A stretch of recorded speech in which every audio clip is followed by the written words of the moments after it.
Hello mga par, ayan, natapos natin wire installation sa Hyundai DB 160. Ito yung bago na road sync.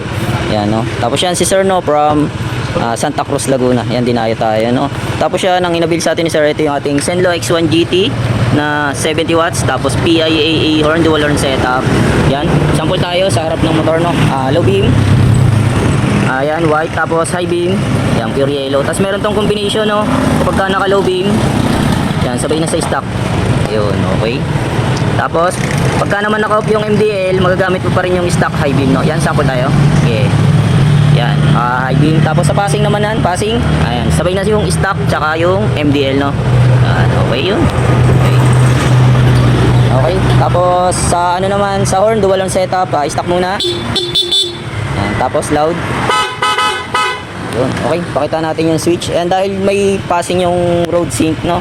Yan, kinonvert na natin yan, sinabay na natin yung mini driving, no? Yan, sample natin yung MDL. Bali, ito yung ating switch ng MDL, yan.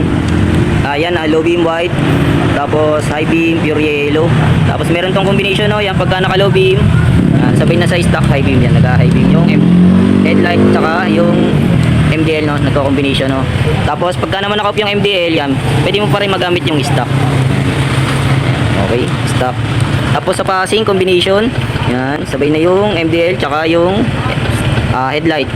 Low, meron pa rin passing. Tapos pure yellow, meron pa rin, no? Okay. Tapos sa horn, ito yung ating selector. Yan, pagka wala siyang ilaw, stop. Tapos loud. Yan, okay. Tapos ito pa lang yung tinakbo ng motor ni Sir, no? Bagong-bago pa to. 234 kilometers pa lang. Okay?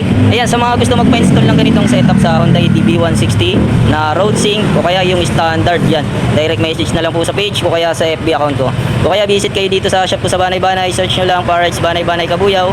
Yan, makikita nyo na yung shop, no? Okay? Yun lang, thank you and ride safe.